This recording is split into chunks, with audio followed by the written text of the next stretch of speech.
plan is that I'll go for 2 hours, so hopefully we'll go for an hour or so, and then, or 45 minutes to an hour, and then have a 5 or 90-second break, or a minute or two, whatever people want, and then we'll go again for part 2. I'll try to stick on time. I've been known to have a problem with verbal diarrhoea, so we'll see how we go. Also, any questions, we can have questions at certain times. If you've got a dying question that's on the screen, then please ask me. If you're going to deal with it later, or it comes up later, we'll talk about it later. It's sort of slightly informal. We are going to stick to the format, of course. And so, yeah, thanks very much, and we'll get started. Alex, you know how those lights, so we worked that out?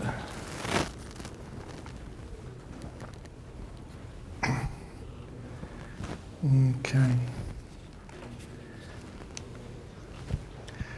I tend to move around a little bit.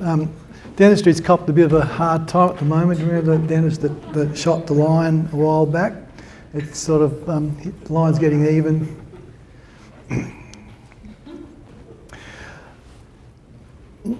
Basically, in this sort of topic, in this sort of night, look, you know, you go to a lecture and see how we're doing for time. Okay, so we start about 6:40. Look, a night like this, or you go to a half-day course on a Friday afternoon or all-day course, and I believe, you know, if you come away with half a dozen points you can take back to use, you've sort of achieved and got your money's worth, as it were.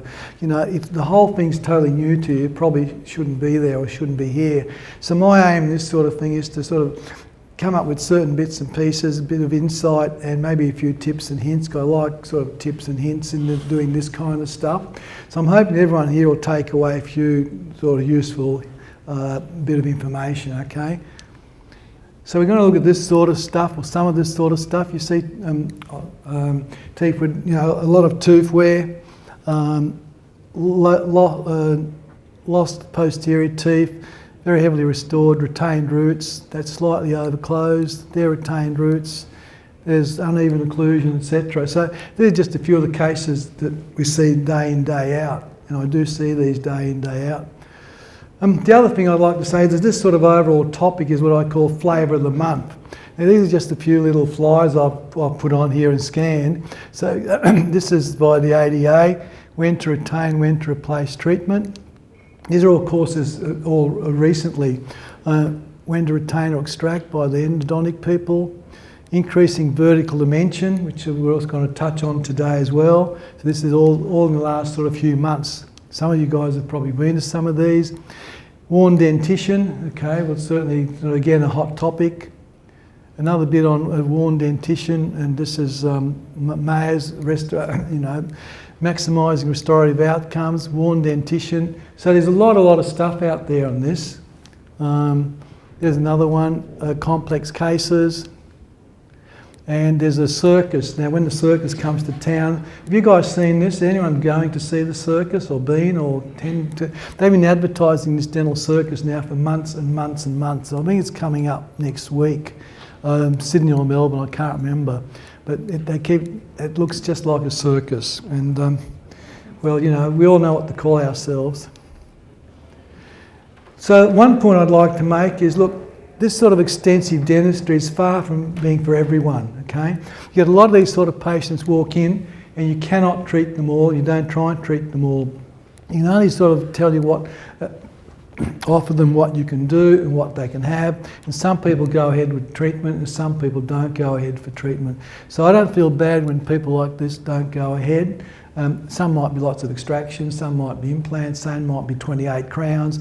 But the bottom line is we all know that this type of treatment is not for everyone. So I wouldn't beat myself up over the fact that you know, you can't sell it or they don't go ahead. That's just been my experience. It doesn't mean you'd like them all to go ahead. If they all went ahead and all these patients, you know, I'd be working for 20 lifetimes and still wouldn't finish it, and so would all you guys. So that, I really believe in that, and I've learned over the years, you know. I've got a question, which that reminds me. Who here, I'll tell you what, if everyone just try to bear with me, if everyone puts their hand up for a minute, please. And if you've graduated sort of more than 10 years ago, take your hand down. There's not many, or so that's fine, thank you. If you have a look around, so I think the longer I've been, the more I realise that this is very true, okay? The other thing, of course, is in terms of, I taught at the dental school for 10 or 12 years, a day a week, and finally had enough of it. And in terms of the dental school teachings, they'll try and restore everything for every patient. And I don't think that that's realistic. So I feel that having come this far in my career, I sort of live in the real world. And the other thing I'd like to emphasise is the so-called conformative or reorganised. And what we talk about there is reorganised means you're sort of reorganising, doing, it's equivalent, if you like, of a full mouth reconstruction or thereabouts. Conformative means you conform to what's there. So you might decide to do a single crown on one of these, for better or for worse, and not in this particular situation. You're conforming to the existing situation. In certain cases you might do that, in other cases you wouldn't do that at all. So again, I'd sort of keep that in mind. Certainly that's a very well-known prosthodontic approach. Okay? You either conform or you reorganise. Now, the other thing I'd like to emphasise, everyone's been to dental school and you've had treatment planning sort of shoved down your throat, and I'd like to emphasise again, and I don't want to go and you could do 3 lectures on treatment planning. What I'd like to do is just remind people that if you're going to do any of this type of treatment, the worst thing to do is just jump in there and do it. One of the sort of tenets of prosthodontic training is you can't usually give an instant answer. Like, what are you going to do here? Well, I'm not sure what I'm going to do there, so we do a sort of diagnostic workup. And again, I don't want to go into treatment planning and spend 2 hours on it. I would like to just emphasise that you really, you guys know what treatment planning is about, but what I see out there is not many people do it to the extent they know they were taught to do it, okay? If you have a look at some of the quotes, Pat Henry, it's got to the stage where some guys don't even know who Pat Henry is. And he was the best, sort of most well-known dentist Australia's ever produced. He retired about 3 years ago. And this is from one of his lectures. Most textbooks start with chapter 1 and 2 in terms of diagnosis and treatment planning. Most dentists want to turn to chapter 3 and cut enamel. And that's what he's talking about. Mike Wise is like the Pat Henry of Europe, if you don't know. He's one of the 3 best dentists I've ever seen. Pat was one of the other 3 in that 3. And he was like the Pat Henry of Europe. He launched this book, which is about 800 pages, on complex treatment. And when he launched that in London, he had something like 1,000 people attend the course that he did it. And basically he's saying the same thing. He diagnosed and treatment planning, the most neglected, overlooked part of dentistry, and yet it's one of the most important. So, I don't want to say a lot about it. And this guy here mentioned in a different sort of way. We talk about the 6 Ps, and basically poor preoperative planning produces piss poor results, which says the same thing. Again, same with the diagnostic workup, and again I emphasise it's not for everyone, but the bottom line is if you're going to do this sort of treatment, you have to do it. It's absolutely essential, okay? Now, we do the treatment planning in 3 stages. The first one is basically what I call initial consultation. Those patients are all booked in for an hour. And that hour is both myself and Erica, who's sitting over there, who's our dental therapist. And it's an initial consultation where we say, you sit them down, say, what can I do for you? What's your problem? What are you here for? And that takes 10 minutes to get a history and a patient's presenting complaint. I then have a look on the dental chair, which might take 10 or 15 minutes, and do some initial, observations. And then we go back and I say, and now I'll just show you a few bits and pieces about what a crown looks like, what a veneer looks like, what an implant looks like. Now, I don't do that. I find Erica does that, like I said, our dental therapist. What I find routinely is that Erica's worked with us for about 7-8 years. And I find that my strike rate, or my selling, if you like, of people going ahead with treatment has probably doubled since she started. The reason being is that they tell her, or the other person, I think I'm pretty good at explaining, but they tell her a lot more than I tell you. You know the old story, you say blah, blah, blah, blah, blah, and then I leave the room and they go, what did he say? Now, I don't think that's particularly me, but I'm sort of the god dentist out there, and they can relate more to Erica at their level. They're not as intimidated, basically. So she explains some more. That takes an hour. So we've booked aside, if you like, 2 hours of clinical time, 1 hour of hers and mine at the same time. Then we say, look, you need a single implant or you need a full mouth reconstruction or anything in between, and we get them back for a data collection, diagnostic workup. We don't do it at that appointment because then all they're up for is an initial consultation, and then we give them some idea of costs, how much the crown might be, how much an implant might be. And we sort of say, look, you don't know what you need exactly, so we do a diagnostic workup, and then at the end of that, they come back a second time, which is actually a third appointment if you like, and we talk about options and treatment planning, and they get a written quote. The other thing I'd say to you is that the best way you can learn to treatment plan well is to have to give a written quote and stick to it. You know, I remember in the past when sometimes I'd say, well, you know, I think you need 4 abutments for this large bridge. And it turns out I do it and it costs so much per abutment, and then it comes out and they say they need 5 when it comes to, oh crap, I need 5 because one's weak, something. And I just still charge them for 4. You only do that once. So if you want to learn our treatment plan, do a written quote and stick to it because it really sharpens your planning up tremendously. So you know, if they need other stuff, well, that's more cost. But basically, they all get a written quote and pretty much stick to it. The other thing I'd like to emphasise is particularly with, you know, a lot of you guys work for life care and dental core, etc. And so you guys see quite a few emergencies.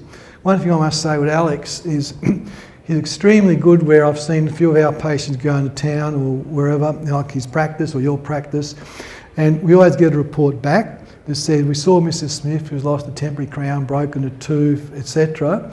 And he doesn't try and sort of pinch the patient. If they don't have a dentist, fine, but if they do, we get a written report and we get the patient sent back.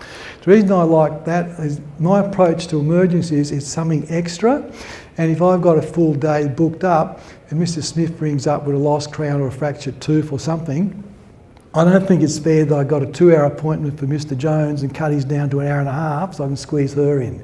What I say is with the emergencies, we see them in our own time. In our own time meaning before the first patient, lunchtime, or after the last patient. When you say that to the front desk and the staff, they're not quite as keen to just slot them in anywhere because the only time they can slot them is their own lunchtime, their own after hours, etc. So they come and see us. So I have a phrase for emergencies. You get them out of problems and you get them out of the surgery. Simple, because you know, they're an extra, otherwise it wouldn't be an emergency. So as far as data collection goes, look, I'm not going to dwell on that.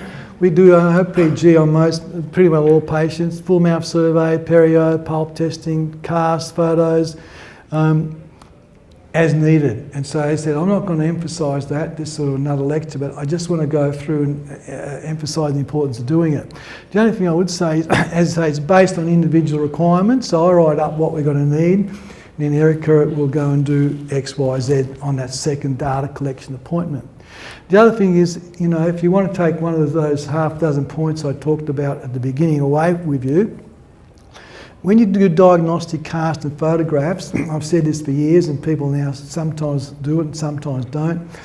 If their patient's wearing a prosthesis, like a partial denture, you want to photograph with the partial denture in and you want to photograph with the partial denture out and the partial on the bench. If you're doing diagnostic cast, you want to diagnostic cast with a partial in and one with the partial out. And sometimes we'll take one with the partial in and the patient says, what are you doing that for? I want different teeth. You know, I don't want those. What are you copying them? I said, no, we're not copying them. It serves as a baseline. It's amazing how much information you and the lab can get in terms of how many teeth are filling that space, the size of the teeth, the overjet, overbite, etc. So, and it also serves as a baseline clinical record. So both photos and casts take with and without partials. And people go, oh yeah, but the thing is, I still see people, they don't do it. We have sort of a study club, we have people come at lunchtime and say, look, what do you reckon about this case? They bring a couple of study models and say, there's an edentulous space, the patient's wearing a partial, they still don't have a cast with the partial in and out. So that is a very, very useful tip. Okay, so having said that as a prelude, one of the things we see quite a lot of is worn teeth. Okay, so I'll talk about worn teeth. Now when I talk about worn teeth, I sort of like to think of the upper and lower teeth as sort of separate entities, if you like. So I'll discuss those separately. So first of all, we'll talk a little bit about mandibular worn teeth. Sorry, hope my voice holds. All right. So the question is, we've got worn mandibular anterior teeth. What problems do they cause? Anybody? This is a test. From the porcelain's a lot harder than your natural. Yeah, but the actual problems for the lowers, like that might have caused it, but what problems have we got? What problems has the patient got? Let me help you out. The question is sensitivity. I've yet to see a patient with these sort of teeth that's got any sensitivity. And now think back to your own practices. They don't usually have sensitivity. I've certainly not seen much of it. And there's an aesthetic problem in terms of they've been shortened, and what I find that patients really don't like is the brown colour of the cupping of the incisal edges. They go, oh, they're brown, they look bad. If you could magically get rid of that, that'd solve one of their problems. The other thing is they've decreased the vertical dimension. So then you start getting symptoms of being overclosed, wrinkles, angular colitis, saliva dripping, etc. But I don't think sensitivity is an issue, and most of the aesthetics is related to the patients tend to overemphasise the fact that they have worn. But there's degrees of wear. You get anything from down to the soft tissue. If you look at that's the one we just saw.